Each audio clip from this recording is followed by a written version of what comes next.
Hello and welcome to this week's episode of Tamar Live. This week we are joined by Lewis Leary, the director of 2016's next biggest crime film, Versus. Hello.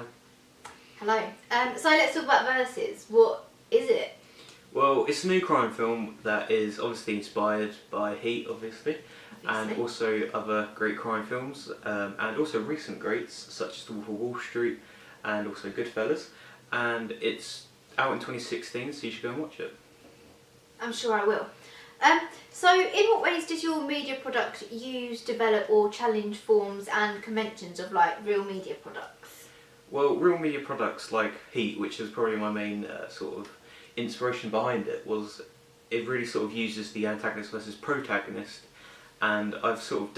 developed that, but also I've used them and stuck to them in a simplistic way so that my characters are obviously, the denotation is that they're against each other and other things like that, and also conventions like the setting, as it's set in a city, and also I've used the outdoor woodland atmospheres as well to really sort of change the way that the plot is told. And throughout the film, does it develop these conventions or does it just stay pretty simple? It doesn't stay pretty simple, and that's kind of what I wanted, because I wanted the audience to want to see it as a sort of simple piece of conventional film, but then also like other media texts where you have to actually watch it to find out more. So the main thing that I'd done was I sort of made my character, my protagonist, have a lot of personal issues and sort of family issues, like he's lost his wife and kids because they've been fed up with his workaholic nature, whilst also leaving my antagonist unnamed, and the only thing you really know is their history, that they've got history, but you know nothing about that. And also that he's got an accomplice who we don't know about, but he obviously knows about. So it's really something that you have to watch to find out. And finally, how does it sort of challenge these typical conventions? Well, I really wanted to focus on the psychological aspect in the crime genre, because obviously the crime genre is usually about money and sort of things like that, but also having a psychological issue behind all of that really changed it, because psychological films like Enemy and other thrillers, they're really good, but then at the same time sort of keeping it simple yet also challenging the conventions of a crime film, because crime films are really simple, so if I keep it psychological and really challenge the way that the character is shown on screen by a lot of close-ups and sort of blur in the background by using primer lens and things like that, it can really make him stand out and you can actually see the emotion even though it's a sort of basic crime film at the same time. Okay, well now that we've heard all about it, let's see if it really is all that, and we'll give you all a sneak peek of the trailer.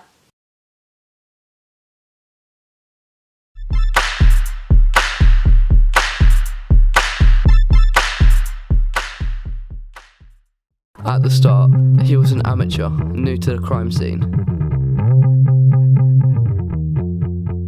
2 years later, I can't find him anywhere. He doesn't exist.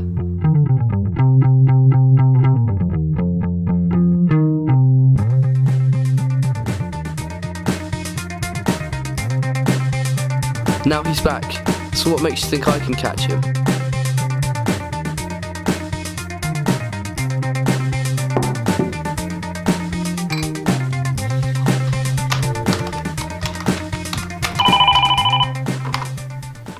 I'm your average detective. I get paid and solve crimes, but this is out of my reach. You really think I can find him?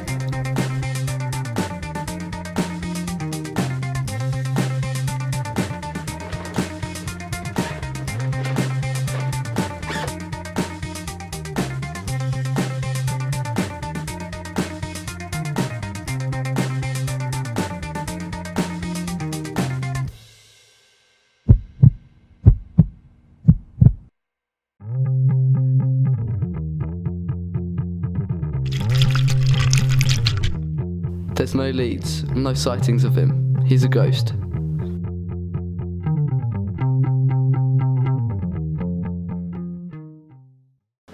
So now that we've shown the audience the trailer, have you got any last points that will make them want to rush out to the cinemas? I think you should go and watch it, because obviously there's a lot more to it than the trailer, and one of the main things in doing this and making the trailer seem so basic was that you'd actually go and watch it, because obviously you want to see more about it. And like every film, the trailer can kind of portray a story that goes in a different direction, but then when you actually do watch it, it will go in a completely different direction. And this film was very surprising. There's a lot of plot twists, and I think that the use of my characters has really helped me, because even though I haven't used massive budgets and other things like that for explosions like a Michael Bay film, I've really sort of stuck to the characters and the psychological battles that are happening, whilst also keeping the same battle between the antagonist and the protagonist very simple, and much like Heat, which was my main inspiration.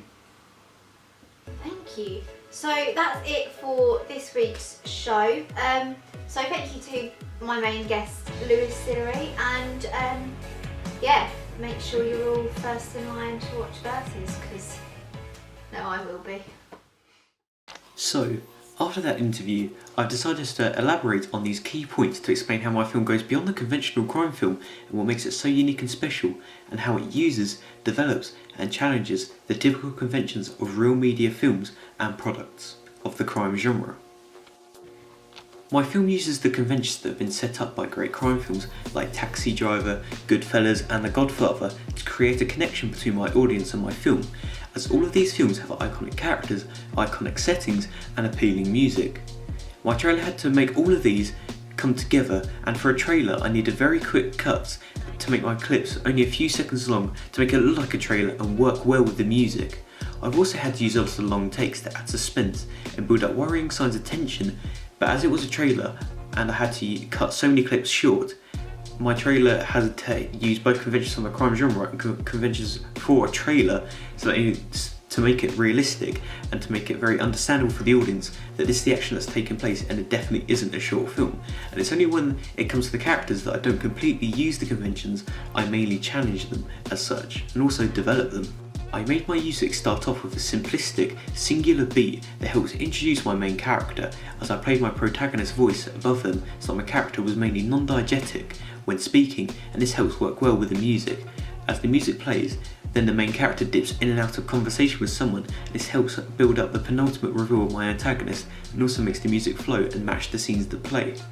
I also use many key conventions for my mise-en-scène, as I use the typical conventions for my trailer that you would like to see, as I've used built-up areas which you see in many crime films like Heat, Goodfellas and The Wolf of Wall Street, and also the wooden isolated areas that you see in True Detective.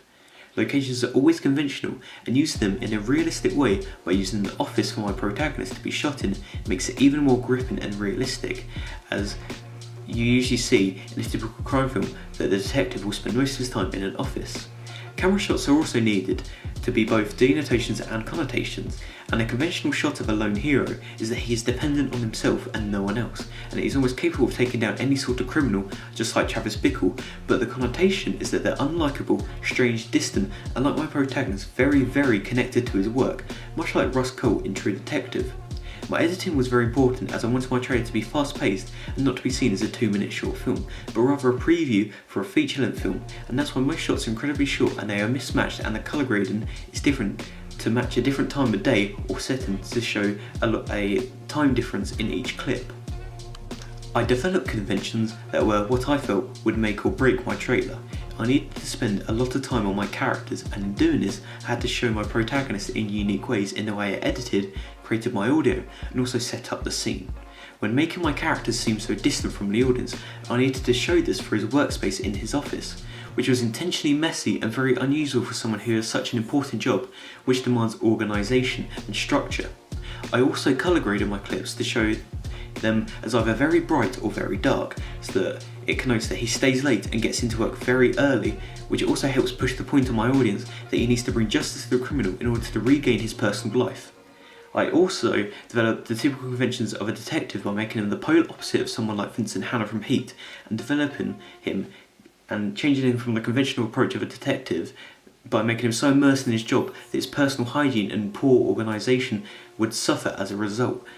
The Wolf of Wall Street and Goodfellas, how their respected main characters talk to the audience during their trailer, and for my trailer I wanted to use this, but at the same time I wanted to use conventional music, so I decided to make my character talk to somebody else, as this connotes that my character is only able to talk to his peers and bosses, as he doesn't talk to anyone else, even the audience, which makes him seem a lot more complex and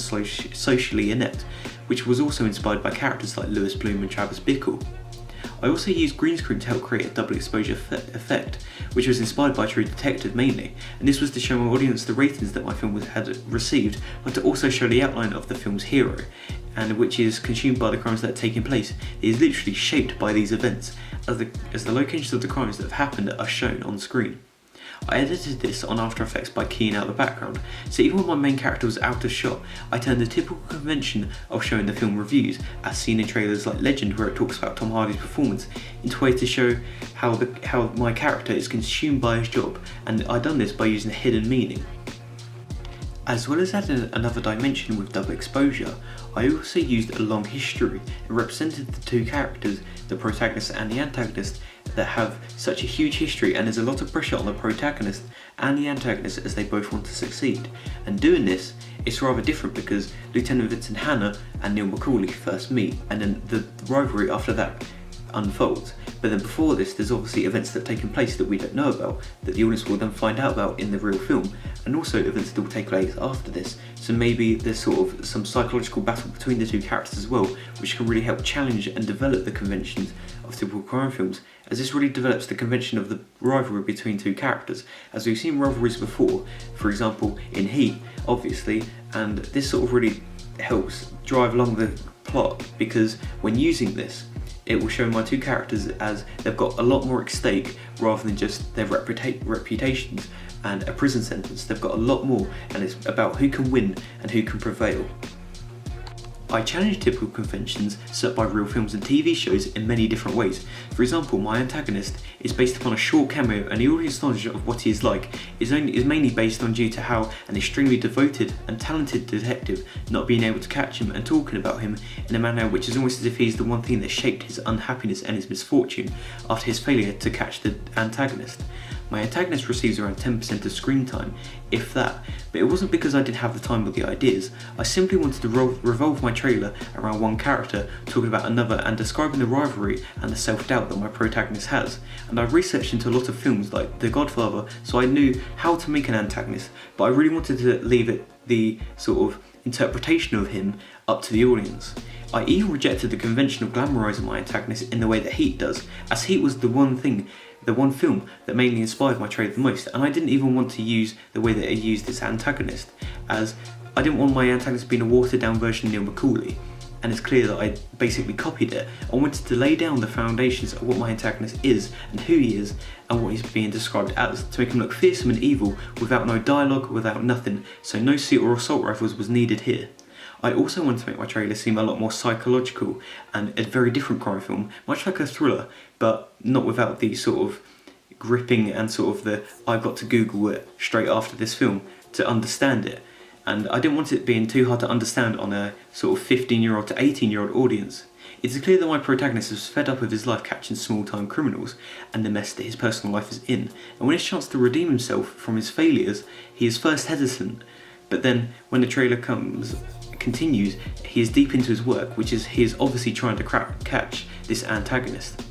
I wanted to make it a cat and mouse chase, as this is so conventional for a crime film, or attract my audience, but by challenging this convention, by adding in a mental battle at the same time and a fight to hit the protagonist's life back, the protagonist becomes so hard to understand and is so compelling, as you get the feeling that he'll crack under pressure and that the film won't end with a happy ending. The battle for the protagonist's sanity is an equal measure to the battle of the versus the antagonist, hence the name Versus, which represents the many battles that the protagonist is facing, and it's almost as if the battle to get his personal life is just as important as defeating this antagonist, but you first must defeat the antagonist to then achieve all of his other goals after this, and it seems as if his happiness can be shaped by the outcome of the battle between the two characters, thus why the film is called Versus. I feel that my trailer uses the conventions in an effective way, and I challenged them in the right areas and developed them in the best way possible. My trailer wasn't perfect, but I feel that it gets the point across that I wanted to get across in a very easy way, and it makes it an enjoyable 2 minutes for the audience, and I feel that I have displayed my skills in areas such as editing and constructing a scene by using connotations to help boost the interpretations of my main character upon my audience and helping them understand him that little bit more than what was originally shown on screen by the use of connotations and also denotations and also the way he talks.